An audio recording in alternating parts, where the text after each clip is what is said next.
Hello friends, welcome to Dentura classes. आइए शुरू करते हैं आज की क्लास। देखिएगा, ये क्लास आपकी एंशियंट हिस्ट्री के बारे में होनी है। इसमें हम लोग वैदिक एज पढ़ेंगे। इससे पहले हम लोग पार्ट 1 पढ़ चुके हैं, ये पार्ट 2 उसी की वीडियो है। देखिएगा, बेसिकली वैदिक एज जो था उसमें क्या था, कैसे था, ऋग्वेद, ज्ञानवेद, यजुर्वेद, सामवेद, ये सब हम लोग पहले पढ़ चुके हैं। इसमें बेसिकली हम लोग कैरेक्टरिस्टिक्स के बारे में पढ़ेंगे कि वे कैसे वहाँ की सोशल लाइफ क्या थी, इकोनॉमी वहाँ की क्या थी, और आर्यन और पनीस कौन थे। ठीक, आर्यन और पनीर जो कि मेजर उस समय वहां पे रूल किया करते थे, और ये दोनों आपसी में एनिमी थे। और इन्हीं के बारे में ज्यादा से जिक्र भी हुआ है, जितने भी डॉक्यूमेंट या कोई भी ऐसे शिलालेख जो उस समय के मिले हुए हैं। हालांकि ऐसे कुछ मिले नहीं है, लेकिन फिर भी जो ऋग्वेदिक और जिसमें टेक्स्ट लिखे हुए हैं उसके माध्यम से हम लोगों को ये पता चलता है कि उस समय के जो लोग थे, वो जो मेन थी ट्राइब्स, वो थी एक आर्यन और एक थी पेनीस। ठीक, इसी के बारे में पढ़ते हैं। सबसे पहले सोशल लाइफ क्या थी वैदिक रीजन का, उसको समझते हैं। ऋग्वेदिक was a tribal society and its people live a semi nomadic life। तो कहने का मतलब ये एक ट्राइबल सोसाइटी था, और जो इसके पीपल जो यहाँ पे रहते थे वो एक तरह से सेमी नोमैडिक रहते थे। मतलब कि जैसे हम लोग पहले पढ़ते थे, हमारे जो प्री एंशियंट कह सकते हैं जिसको आप, तो उसमें वो लोग एक तरह से नोमैडिक लाइफ जिया करते थे। मतलब कभी यहाँ तो कभी अगले दिन दूसरी जगह, या कभी शिफ्टिंग कल्टीवेशन के थ्रू कहीं ना कहीं जंगलों में भटकते रहते थे। लेकिन जो ऋग्वेदिक का समय आया था उसमें वो लोग सेमी नोमैडिक लाइफ रहते थे। मतलब आप ये कह सकते हैं कि कुछ टाइम पीरियड तक वो लोग एक जगह रहते थे फिक्स, फिर कुछ टाइम पीरियड के बाद वो लोग दूसरी जगह रहते थे। मतलब कि उन लोगों में जो ट्रांसफर होता था वो फ्रीक्वेंट नहीं होता था कि जितना कि पहले के समय होता था। जो इन लोगों की सोसाइटी थी वो किस टाइप की थी, वो थी हमारी tribal society. Aryan tribe were called जनाज। आर्यन ट्राइब को क्या बोला गया है, इनको जो पूरी कम्युनिटी थी इसको हम लोग को कहा गया है जनाज। देयर चीफ राजन, जो इनके चीफ होते थे उसको कहा जाता था गोपति, और जो इनकी चीफ क्वीन होती थी उसको कहा जाता था महिषी। ये बात जरूर याद रखिएगा, पेपर में कई बार पूछा जाता है कि जो राजन थे, जो चीफ होते थे ऋग्वेदिक के, उसको क्या कहा जाता था। उसी तरह जो चीफ क्वीन होती थी जिनको महिषी था, उनको क्या कहा जाता था।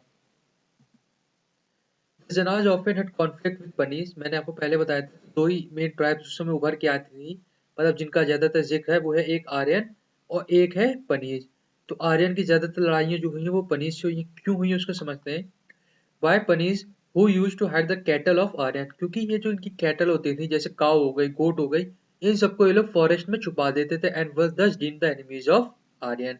और इसी वजह से आर्यन, हालांकि छुपाने का मतलब ये नहीं कि लोग वहां कोई गेम खेला करते थे, इसलिए कि ताकि वो लोग आर्यन को परेशान कर सके और किसी तरह अपना बेनिफिट निकाल सके। क्योंकि जो ऋग्वेदिक का समय था उसमें जो मेजर एसेट हुआ करते थे वो बेसिकली हमारे हुआ करते थे कैटल, जिसकी वजह से हम ये डिनोट करते थे कि कौन ज्यादा अमीर है।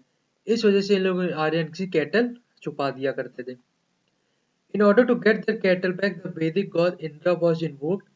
इस वजह से इंद्रा जो भगवान थे उनको ऋग्वेदिक में सबसे ज्यादा मान्यता दी गई है, क्योंकि जब भी कुछ ऐसा इंसिडेंट होता था तो ये लोग वैदिक गॉड जो मेन इंद्रा थे उसको ये लोग पूजा करते थे। मैनी बैटल्स इससे रिलेटेड हुई है, जैसे कि गविस्थी हो गई, गवेषणा हो गई, गोशु हो गई, गयात हो गई। ये सब जितनी भी बैटल हुई है सब काउस को ढूंढने के लिए ही हुई है। तो कई बार एग्जाम में आपसे पूछा जाता है कि जो मेजर बैटल होती थी वो ऋग्वेदिक क्यों क्यों होती थी, वो इसलिए होती थी due to the search for cows. और ये बैटल ज्यादातर की फॉट की जाती थी आर्यन और पेनिस के बीच में। The society's political structure was somewhat similar to monarchical form, but the Gopati office was not hereditary and it was selected among the clan men। तो जो भी पॉलिटिकल स्ट्रक्चर था वो एक तरह से ये था कि जो सुप्रीम पावर पे बैठा होगा उसी का आदेश सब लोग मानेंगे। वहां पे ऐसी कोई डिसेंट्रलाइजेशन नहीं था कि अलग अलग पावर बांट गई, जो कि एक मोनार्च की तरह ये लोग एक एक्ट किया करते थे। हालांकि जो मोनार्च होता था इसकी गद्दी कोई फिक्स नहीं होती थी, ना ही हेरिडिटरी होती थी।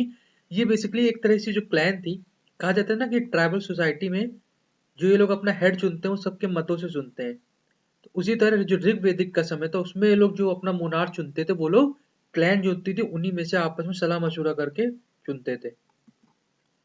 The society was not divided on caste line, and even the Rajan, Rohit and artisan were part of the clan network। तो अब जैसे सोसाइटी जिस समय प्रेजेंट की है, या हम लोग ये कह सकते हैं कि जो कि मिडिवल हिस्ट्री की थी, जो मिडिवल हिस्ट्री की थी उसमें क्या था, वो कास्ट बेस्ड सोसाइटी थी। लेकिन जो ऋग्वेदिक की थी वो कास्ट बेस्ड नहीं थी, वो थी हमारी सोशली बेस्ड। अब सोशली बेस्ड कैसे थी, क्योंकि इसमें जैसे एक पूरी क्लैन बनी।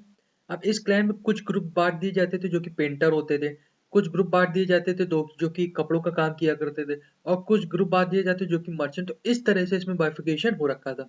ये नहीं कि कौन किस कास्ट का, उसके हिसाब से बाइफिकेशन इसमें नहीं था। अब जो इन लोगों का ऑक्यूपेशन होता था वो बर्थ के हिसाब से नहीं होता था, जिसमें जिन लोगों को इंटरेस्ट होता था ये लोग उसमें जाते थे और फिर उसी ग्रुप का ये लोग हिस्सा बन जाते थे, और उसी ग्रुप की वजह से इनको अलग अलग उससे डिनोट किया जाता था कि कौन ऊंचा है और कौन छोटा है। हालांकि जो मेन इनका सोशल स्ट्रेटिफिकेशन होता था वो ये नहीं कहा जाता था कि कौन सी जात से। इन लोगों का जो मेन बाइफिकेशन था वो केवल इनके वर्क से है। इसी तरह एक लाइन बहुत फेमस है जो कि ऋग्वेदिक में मेंशन है, जिसका नाम है, I am a poet, my father is a physician, my mother grinds grain upon the stone, striving for wealth with varied plan we follow our desires like cattle। ठीक, तो ये लोग डिजायर्स अपने फॉलो करते थे और डिजायर क्या होती थी, केवल कैटल। अब अलग अलग इनकी फैमिली के अलग अलग लोग काम करते थे और जैसे जैसे लोग काम करते थे उसी ग्रुप का हिस्सा बनते जाते थे। वर्ण और colour was the basis of initial differentiation between वैदिक एंड नॉन वैदिक पीपल।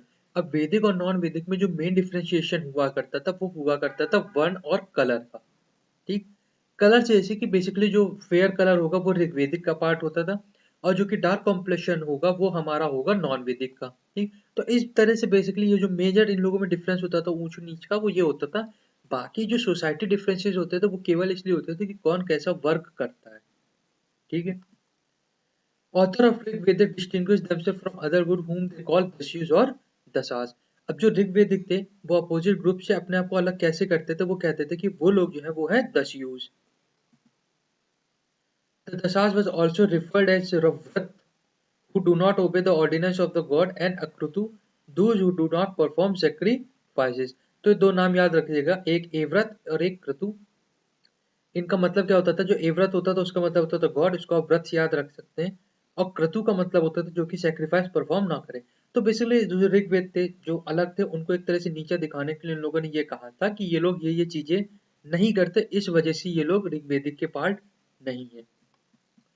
अब एक्चुअली में वर्ण सिस्टम था कि नहीं था, इसमें बहुत बार क्वेश्चन पूछा गया है। यूपीएससी 2020 में भी प्री और मेंस इन दोनों से ही रिलेटेड इससे क्वेश्चन पूछा गया था। यूपी पीसीएस में भी पूछा जाता है और एसएससी में कई बार ये पूछ लिया जाता था कि ऋग्वेद का जो बाइफिकेशन था वो किस हिसाब से था। ठीक, तो इसको समझते हैं। Even though a socially organized word system was not prevalent and tribal element were stronger in the society। तो अब जाहिर सी बात है, मैंने आपको पहले भी बताया कि ये जो पूरी ऋग्वेदिक सोसाइटी थी वो एक तरह से ट्राइबल सोसाइटी थी। ठीक, जब ट्राइबल सोसाइटी थी तो वहां का वर्ण सिस्टम का तो कोई मतलब ही नहीं रहा। ठीक, इसका मतलब वो वर्ण सिस्टम वहां पे एक थोड़े से सोशली ऑर्गेनाइज नहीं था, मतलब बहुत ज्यादा मजबूत नहीं था। हालांकि थोड़ा बहुत होता था उस समय भी, लेकिन इतना नहीं कि जिस समय मेडिवल टाइम पे था। वो एक तरह से बेसिकली जो सोसाइटी थी वो ट्राइबल कल्चर पर वर्क किया करती थी।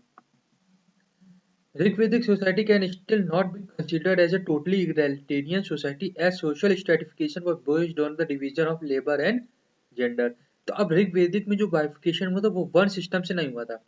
हालांकि वो लोग भी एक सोशल स्ट्रक्चर फॉलो किया करते थे, लेकिन जो लोगों का सोशल स्ट्रक्चर था वो किसी वर्ण सिस्टम से ना होके वो इन लोगों का बेस्ड था लेबर और जेंडर के हिसाब से। ठीक, तो कौन क्या काम करेगा और प्लस उसका जेंडर क्या है, इस हिसाब से वहां पे सोशल स्ट्रेटिफिकेशन हुआ था।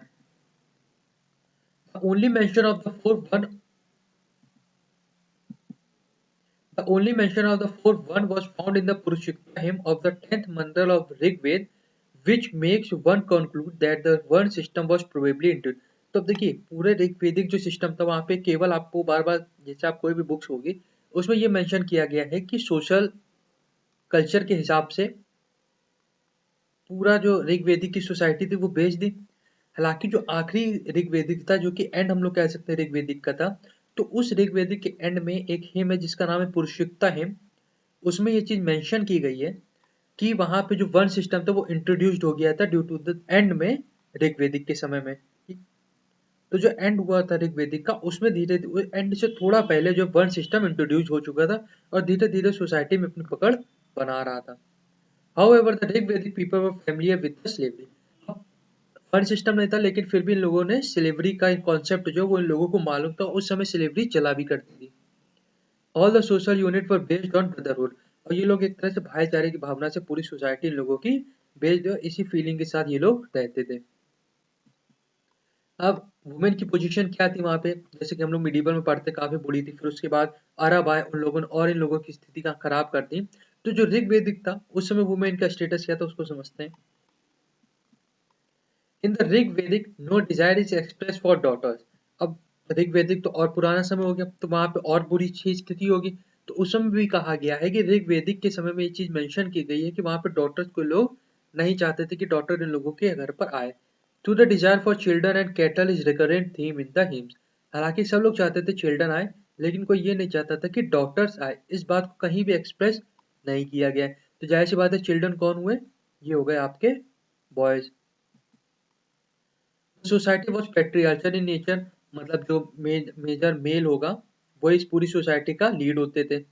तो the women had important position in the society since they were educated and had access to the assembly. हालांकि उस समय वुमेन की जो स्थिति वो इतनी डिटेरियोरेट नहीं थी। वो वुमेन भी काफी इंपॉर्टेंट पोजीशन होल्ड किया करती थी उस समय, जो कि इन लोगों की क्लैन होती थी। ये लोग एजुकेटेड वुमेन हुआ करते थे उस समय, और प्लस इन लोगों को असेंबली में जाने और अपने विचार रखने का पूरा हक था। कंपोज्ड हिम एंड रिसीव उपन्या। ये लोग हिम्स भी कंपोज किया करते थे। हिम्स होते थे अलग अलग स्टैंजे, जो मैंने आपको पहले पार्ट में बताया था। ठीक, तो बेसिकली ये लोग स्टैंजा जो पोएम होती थी वो भी कंपोज किया करती थी, और इसी में ये लोग उपन्या को भी रिसीव किया करती थी। उपन्या एक तरह से आप ये कह सकते हैं कि टाइटल होता था जिसको लोग रिसीव कर सकती थी। Women attended the meeting of विधाता, girl were free to choose their life partner. अब वुमेन जो थी वो विधाता की जो मीटिंग जो कि इंपॉर्टेंट होती थी, इंपॉर्टेंट मीटिंग्स होती थी ऑफ द सोसाइटी, उसको भी ये लोग अटेंड किया करती थी। गर्ल्स को पूरा हक था कि वो लोग अपने लाइफ पार्टनर को चुन सकते हैं, क्योंकि बेसिकली जब वहां पे कुछ वर्ण सिस्टम नहीं था, तो जाहिर सी बात है ऊंच नीच का भाव खत्म। अब ये लोग जो भी चूज करेंगे, ये लोग अपने सोशल स्ट्रक्चर या जो भी लेबर बेस्ड उस पे हिसाब से चूज किया करते थे। तो इस वजह से इन लोगों की कोई भी रोक टोक नहीं थी। There are no instances of child marriage, sati, purdah in the Rig Vedic. There are few instances of लेवरिएट।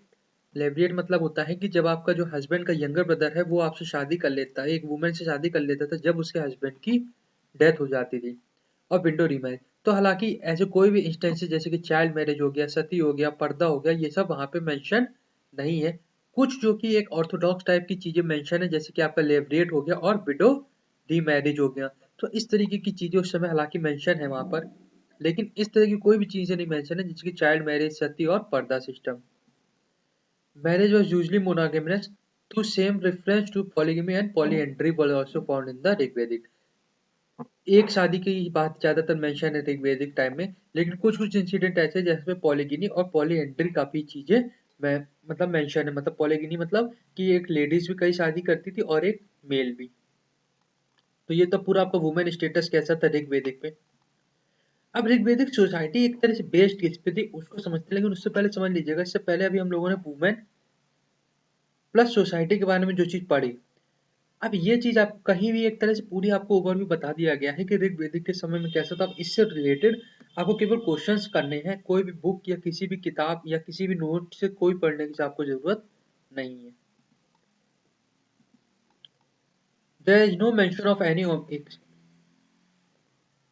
There is no mention of any officer for administering justice, but Rigvedic society was not an ideal society as there were cases of theft. अब देखिए कोई भी ऐसा officer का mention नहीं किया गया है जो कि जस्टिस वहां पे देगा। तो इसका केवल दो अर्थ निकलता है। पहला कि जो ऋग्वेदिक थी वो एक ट्रुथ पे बेस्ड थी, ठीक, कोई भी यहाँ पे गलत काम नहीं होते थे।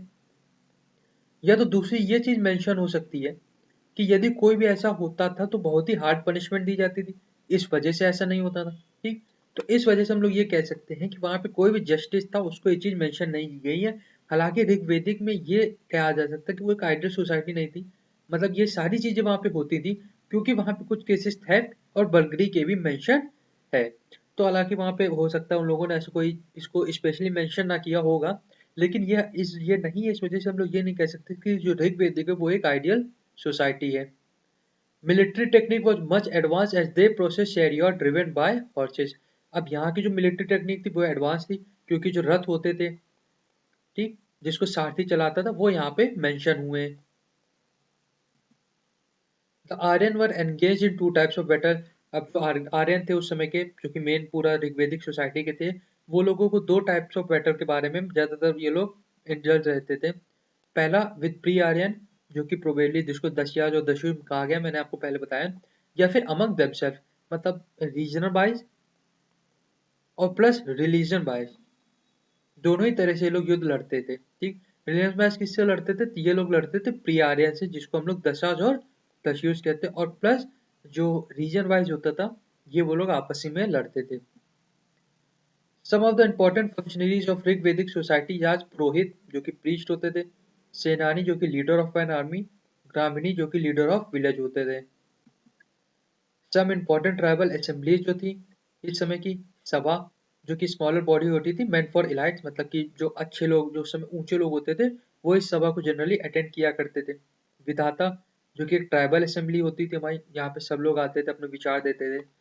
समिति ब्रॉड बेस्ड फोक असेंबली एक तरह से होती थी, मतलब जो कि कल्चरल बेस्ड होती है, और प्लस गाना असेंबली और ट्रूप, मतलब गाना एक तरह से आप ये कह सकते हैं समूह होता था, जहाँ पे अलग अलग टाइप के लोग भी सम्मिलित हो सकते थे, जो कि जरूरी नहीं कि इसी पूरी क्लैन के हो। तो ये चार जो इंपॉर्टेंट ट्राइबल असेंबलीज है मेंशन है, इसको पढ़ लीजिएगा एक बार, और प्लस जो इंपॉर्टेंट फंक्शनरीज है वो ये देख लीजिएगा। हालांकि इससे आगे जो वीडियो का एंड है उसमें हम लोगों ने काफी सारे टर्म्स का एक कंपाइल आपको बताया, उसमें आप लोग एक बार देख सकते हैं। अब ऋग्वेद की इकोनॉमी, जो मोस्ट इंपॉर्टेंट पार्ट आता है इकोनॉमी कैसी थी ऋग्वेद की, क्योंकि कई बार एग्जाम में आपसे ये पूछा गया, इसको समझते हैं। Since the Rig-Vedic society was a pastoral society, cattle rearing was their dominant activity। अब जाहिर सी बात है, मैंने आपको शुरुआत में बताया है कि जो मेन इन लोगों की वेल्थ और जिससे ये लोग कितने अमीर है वो मैं कैसे हम लोग जांचते थे, वो जांचते थे ड्यू टू द कैटल। ठीक, तो जाहिर सी बात है जब ये लोग कैटल को इतनी इंपॉर्टेंस देते हैं तो कौन सी सोसाइटी होगी? ये लोग होगी पेस्टोलर सोसाइटी, और जो कि इनकी चीफ मेजर था वो था कैटल। और जिसके पास सबसे ज्यादा कैटल होगी या जिसके पास अच्छी क्वांटिटी की कैटल होगी वो वेल्दी कहा जाएगा, और उसको वर्ड क्या यूज किया गया है? वो यूज किया गया है गोमत। Evidence of trade and commerce is a meagre. अब यहाँ इस पूरी सोसाइटी में कहीं भी ट्रेड और कॉमर्स के बारे में ऐसा कोई जिक्र नहीं किया गया है, तो इसका हम लोग ये कह सकते हैं कि ये एक तरह से होम बेस्ड इकोनॉमी थी, जहाँ पे जो मेजर सिस्टम फॉलो होता था वो होता था बार्टर सिस्टम।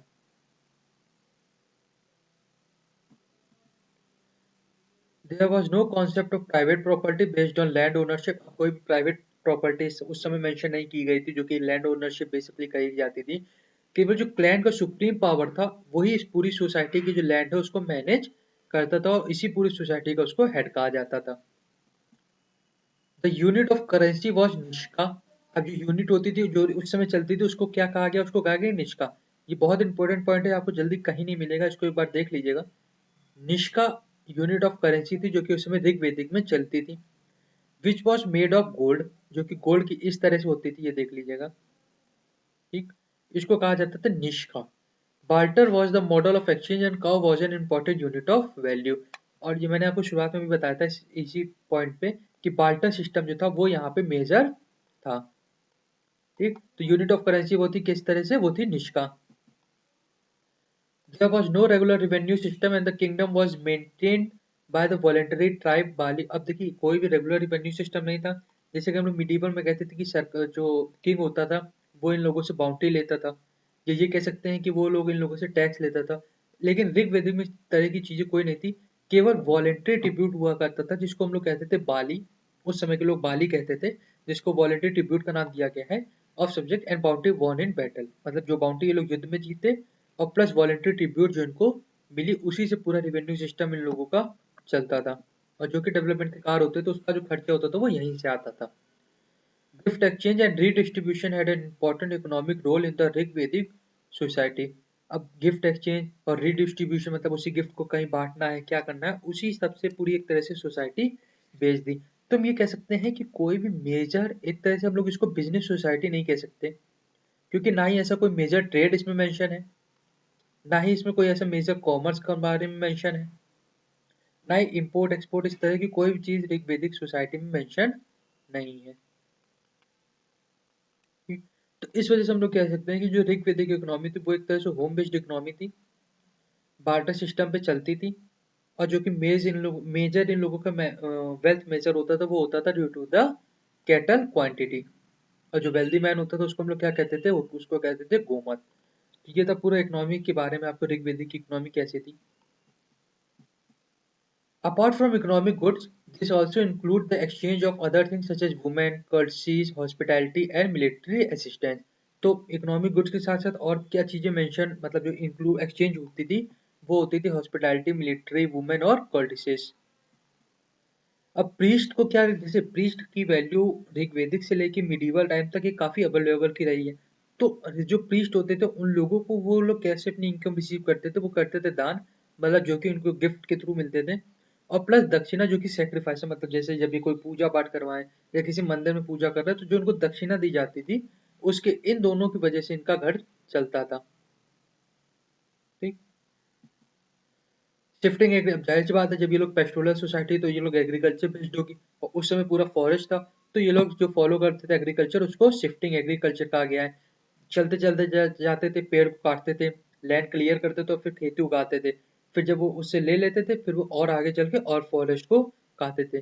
तो इसी तरह से काफी लार्ज पैच ऑफ लैंड था उसको ये लोग क्लियर करके वहां पे अपना अनाज बोते थे। अपार्ट फ्रॉम यावा और barley no other grain is mention. Yava और बार्ले के अलावा कोई भी ऐसा ग्रेन नहीं जो मेंशन, ना ही आपका राइस और ना ही व्हीट। ठीक। तो ये काफी इंपॉर्टेंट पॉइंट है, इसको याद रखिएगा, केवल यावा और बार्ले को ही मेंशन किया गया है। The Rigvedic people use wooden plug, फला, लंगला एंड शीला। अब वुडन प्लग का क्या मतलब होता था, ये इस तरह से कोई प्लग आप ऐसे समझ सकते हैं ये। ठीक। तो इस तरह के वो लोग बेसिकली अपने अपने अलग अलग इंस्ट्रूमेंट बनाते थे और उसको नाम दिया गया है वो फला, लंगाला और सीरा, ये तीनों दिए गए। इससे लोग जाहिर सी बात है अपनी एग्रीकल्चर एक्टिविटी प्लस यदि कोई जानवर वानवर आते थे तो उसका इसी से ये लोग एक तरह से इसका इस्तेमाल किया करते थे। Vedic god Indra is also describe as पूर्वजीत। अब वैदिक ज्ञान में मैंने आपको शुरुआत बताया था जो मेजर इनके गॉड थे वो थे हमारे इंद्रा, मतलब इंद्रदेव। तो इंद्रदेव के ही ज्यादातर आपको नाम मेंशन मिलेंगे। तो इसमें इंद्रदेव को एक अलग नाम दिया गया है जिसको कहा गया उर्वरजीत। इसका क्या मतलब है, इसका मतलब होता है winner of fertile fields. They did not use iron technology but were familiar with copper. Also, there have been very less references to metallurgical activities. अब आयरन टेक्नोलॉजी से लोग कुछ ज्यादा फैमिलियर थे नहीं, केवल कॉपर इन लोगों को मिलता था जिसके बारे में कई बार ऋग्वेदिक में मेंशन भी है, due to the use of copper. अब मेंशन कैसे, जैसे कि कॉपर मेटल हो गया, कॉपर इंस्ट्रूमेंट हो गया, या कॉपर प्लेट्स हो गए, या कॉपर में जिसमें यूटेंसिल्स हो गए जिसमें लोग खाना खाते थे। तो इस तरह से हम लोग ये मेंशन करते हैं कि इन लोगों को कॉपर की जानकारी थी। हालांकि आयरन टेक्नोलॉजी के बारे में इनको कोई जानकारी नहीं थी और कोई भी मेटलर्जिकल एक्टिविटीज के बारे में ऋग्वेदिक में मेंशन नहीं है। A lot of other crafts such as cart making, carpentry, tanning, sewing and तो अदर एक्टिविटीज जो कि इस समय नॉर्मल सोसाइटी में होती थी वो उस समय वहां भी होती थी। जो कि इस पूरे इसमें आपको जो मेजर पॉइंट याद रखने हैं वो ये याद रखने हैं कि जो आपका यवा हुआ, एक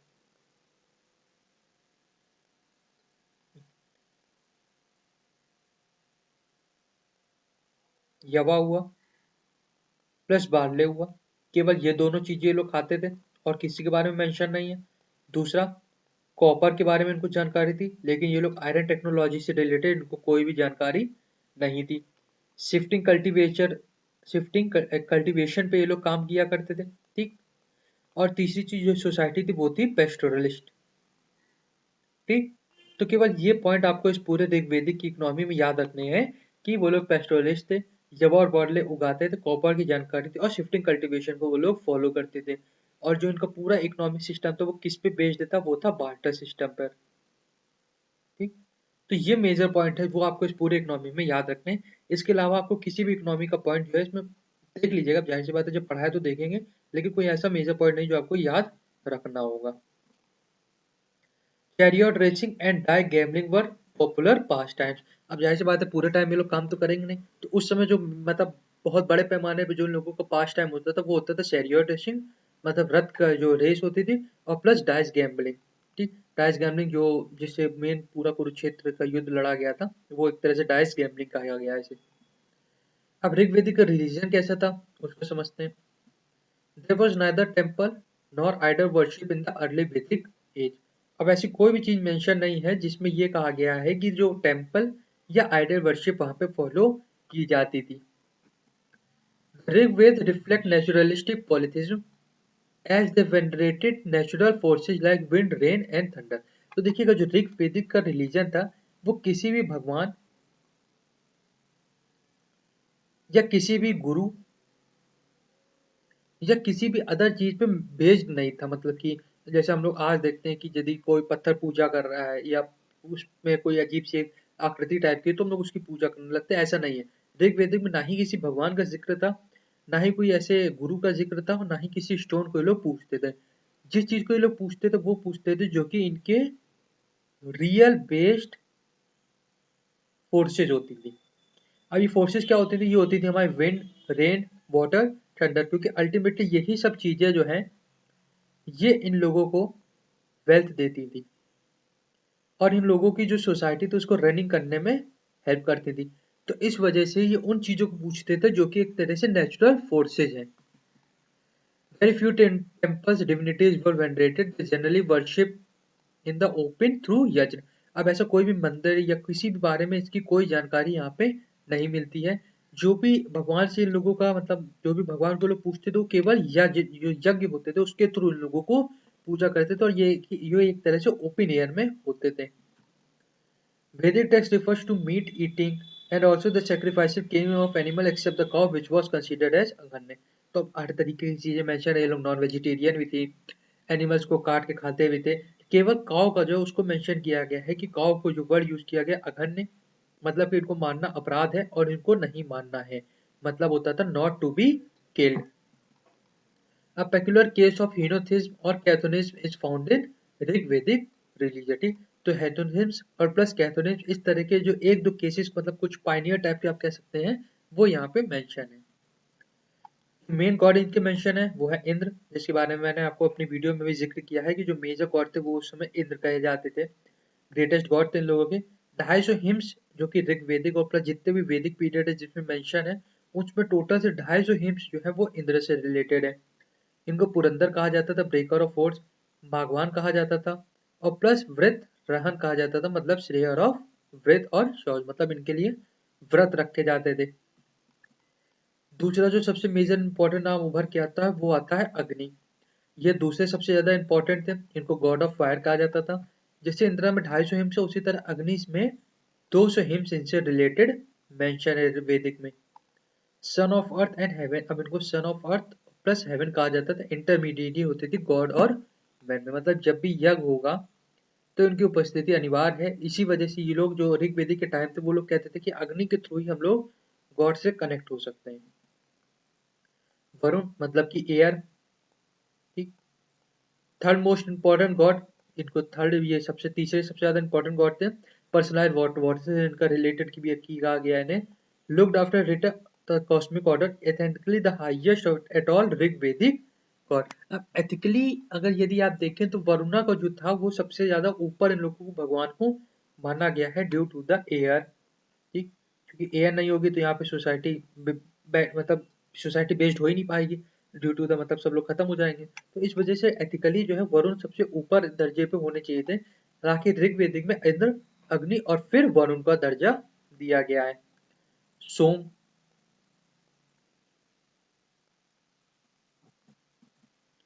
गॉड ऑफ प्लांट, इनको गॉड ऑफ प्लांट कहा गया है। All hymns of the 11 mandal assigned to hymns, 11 मंडल है उसमें जितने भी हिम्स है वो सब सोमा से ही रिलेटेड है। Aryan new Himalaya as the source of the Soma plant, Aryan ने भी मेंशन किया गया कि हिमालय जो पर्वत है वहां पे सोमा प्लांट माया जाता है। Consider the wise god who inspire the poet to compose hymn, अब इन्हीं से रिलेटेड ऐसा कहा गया है कि पोएट जो भी हिम्स लिखते थे वो इन्हीं से रिलेटेड लिखते थे। और भी अलग अलग गॉड थे जैसे सूर्यदेव हो गए, शिव जी हो गए, विष्णु जी हो गए, इन सब का भी थोड़ी थोड़ी चीजों में मेंशन है। लेकिन जो मेजर गॉड थे वो थे केवल हमारे इंद्र, अग्नि, वरुण और सोम। इंद्र से आप ये कह सकते हैं कि एक तरह से जल, ठीक, अग्नि से आप कह सकते हैं कि एक तरह से आग, और वरुण से आप कह सकते हैं कि एक तरह से एयर। ठीक, तो बेसिकली जो नेचुरल फोर्सेज है उसी पे इनके पूरा रिलीजन बेस्ड हुआ करता था। इंपॉर्टेंट टर्म जो ऋग्वेदिक में यूज होते थे उसको एक बार समझ लीजिए, कई बार एग्जाम में आपसे पूछे जाते हैं। जैसे कि गोदु समगुआ हो गया, उसको टाइम मेजर किया जाता था। गभयुति हो गया, उसको डिस्टेंस से मेजर किया जाता था। धरित्री डॉटर हो गया, उसको जो काउस मतलब मिल्क काउस होती थी उसको कहा जाता था। गोत्र, विश मतलब क्लैन पीपल जो कि एक पूरा एक क्लैन होता था उस समय वहां के लोगों का, उसको कहा गया है। गाना, लीनेज, ग्राम, विलेज, गौड़ी, बफेलो। तो ये सब पूरे टर्म्स हैं, एक बार इसको देख लीजिएगा वीडियो को थोड़ा पॉज करके। इसको पढ़ने का नेसेसरी कोई मतलब नहीं, वीडियो को केवल बढ़ाना है। तो देखिए ये पूरा मैंने आपको अपने पार्ट 1 में ये बताया कि वैदिक में कौन-कौन से इंपॉर्टेंट टेक्स्ट थे, जैसे ऋग्वेदिक, सामवेद, यजुर्वेद, अथर्ववेद और इनसे रिलेटेड जो कि उपनिषद थे, ब्राह्मण थे, इस सारे मैंने आपको बताया। दूसरी वीडियो में मैंने जो बताया वो आपको बताया कि सोसाइटी कैसी थी, इकोनॉमी कैसी थी, वर्ण सिस्टम था कि नहीं था, वुमेन की पोजीशन कैसी थी, टर्म्स क्या थे, ठीक, और इन लोगों के जो मेजर एनिमीज थे वो क्या हुआ करते थे। तो अब इसके बाद आपको किसी बुक या किसी भी नोट से पढ़ने की कोई जरूरत नहीं है। केवल जिस भी एग्जाम की आप लोग तैयारी कर रहे हैं, चाहे वो एसएससी हो, चाहे वो यूपीएससी हो, चाहे वो यूपीपीसी हो, उससे रिलेटेड क्वेश्चंस आपको लगाने